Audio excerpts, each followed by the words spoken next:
Meghan Markle's latest business venture, a line of raspberry spread, has been met with significant criticism, particularly regarding the product's packaging and overall quality.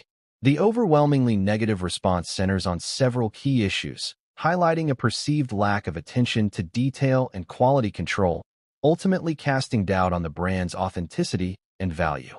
The most immediately apparent problem lies with the product's labeling. Reviewers have widely condemned the labels as poorly executed, exhibiting significant flaws such as wrinkles, peeling, and visible air bubbles. This subpar quality is considered shocking, especially given the product's price point and Markle's public image. The criticism suggests a blatant disregard for even basic quality control, implying a rushed production process lacking in attention to detail. The labels are described as unprofessional, resembling a hastily executed DIY project rather than a product from a well-established brand. The contrast between the marketed image of a handcrafted, artisanal product and the reality of poorly applied, wrinkled labels creates a significant disconnect, undermining the brand's credibility. Beyond the labels, the overall quality of the product itself has come under fire. The criticism extends beyond the packaging to encompass the product's purported homemade nature.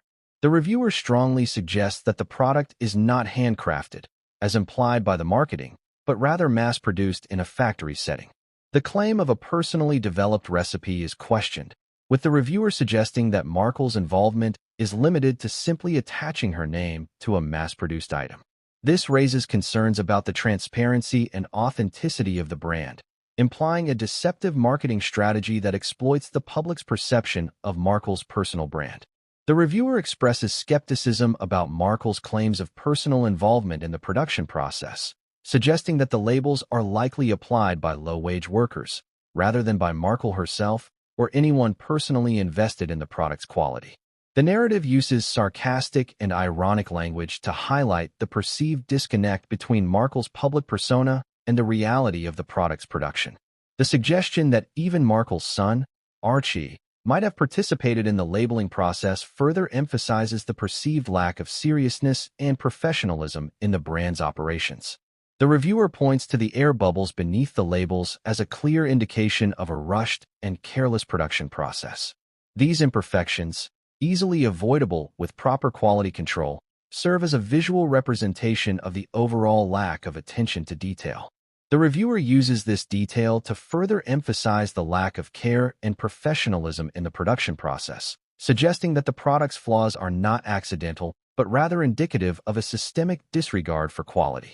The overall assessment of Markle's product line is overwhelmingly negative.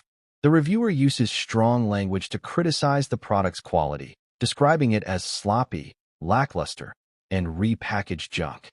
The wrinkled labels, the questionable production methods, and the perceived discrepancy between marketing claims and reality all contribute to a negative overall impression. The reviewer concludes by advising consumers against purchasing the product, suggesting that it is overpriced and fails to deliver on its promised quality and authenticity. The narrative employs a highly critical tone, suggesting that the product's failings are not merely minor imperfections, but rather indicative of a larger problem with the brand's management and production practices. The overall message is that Markle's brand is characterized by a lack of attention to detail, a disregard for quality control, and a potentially deceptive marketing strategy. The reviewer's concluding statement directly advises against purchasing the product, effectively summarizing the overall negative assessment.